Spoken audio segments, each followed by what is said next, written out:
Hey everyone, welcome back. I've been using this FORKS 34, not any FORKS 34, but the Stepcast 34 ever since it was introduced in 2019. But right now in 2022, we have a lot more options for downcountry bikes like my Yeti, including this new FORKS 34 SC. This is a lighter offering than before, so let's take a closer look at it next to some other options in the market. The first generation Stepcast 34 was revolutionary because it introduced 34mm stanchions, so beefier stanchions and 120mm travel on a lightweight fork, something that was directly derived from the original Stepcast.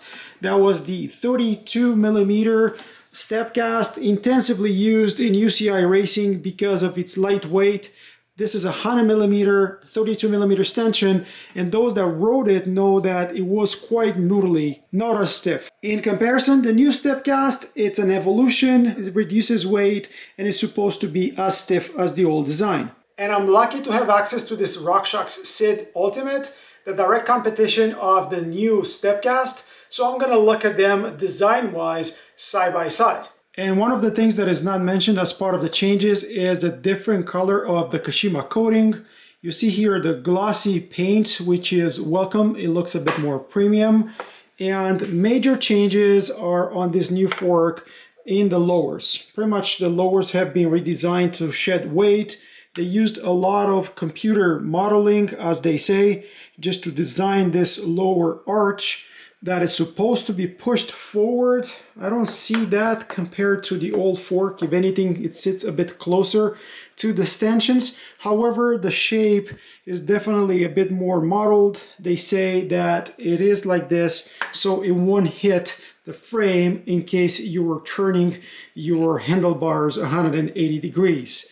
On the lowers, you now have what's called bypass channels that are supposed to help lubricate the bushings inside. That doesn't exist on the older fork. They're also mentioning that these bypass channels are increasing the lower volume, internal volume a little bit. That should help the fork use more of its travel than before. But the bigger difference is here at the bottom of the lowers, where you're gonna see this cutout.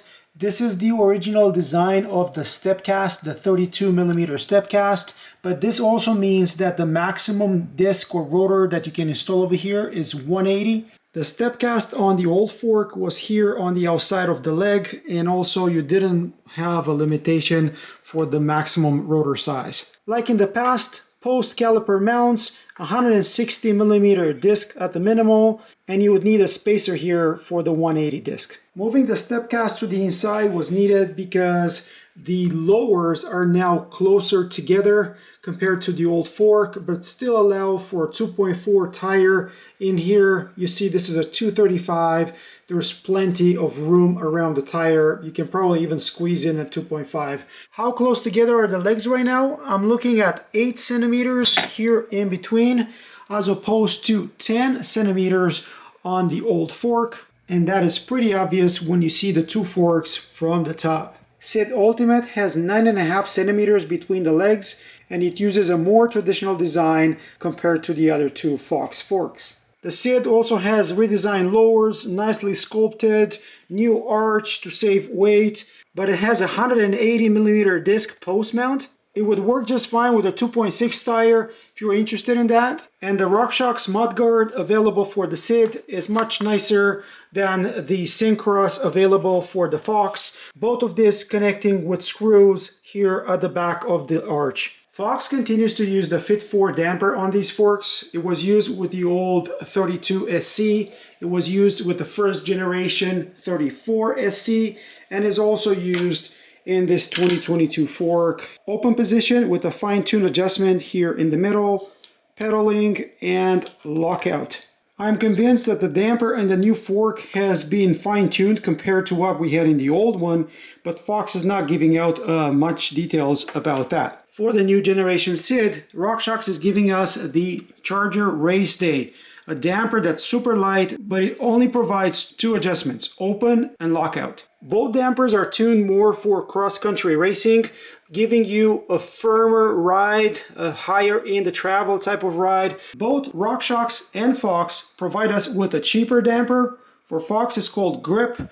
For RockShox it's called Charger RL. These dampers are available with their cheaper offerings as opposed to something like factory in terms of FORKS, but don't run away from them. They are pretty good dampers and they might provide you a more linear feel throughout the suspension, or that's what the FORKS customer support would recommend if you feel that Fit 4 it's a bit too harsh for your liking. People that tried both dampers report similar performance, but you could argue that FORKS is giving you more options here to fine-tune the damper to your liking. And talking about fine-tuning, if we move to the spring side, I would argue again that FORKS is giving you more options as opposed to the Debonair. The Debonair that was redesigned for the Ultimate. However, it doesn't really give you much in terms of adjustability aside from volume spacers. The new FORKS Evolution Spring provides us with more negative volume that should make this plusher off the top. However, if you want a racier feel of this fork, you can include volume spacers even in the negative chamber, not only on the positive. So again, from a flexibility standpoint, FORKS 34 SE seems to be more feature-rich compared to the SID Ultimate. Also, the FORKS 34 comes in 100, 110, 120 millimeter travel as opposed to the SID Ultimate. I'm talking about the 35 millimeter stanchion SID that only comes in 110 and 120. So if you want 100 with beefier stanchions, FORKS 34 SE is your only option. Again, this only comes in 110. And you would have to go to SID SL, similar to this old discontinued FORKS 32 to get that 100 millimeter travel. Even last year, racers were going for this 32 SC fork, 100 millimeter for its weight, and you can see it here next to the new 34 SC with the redesigned arch, very different than the other two forks, and finally the SID Ultimate. Which one do you think is the lightest in this lineup?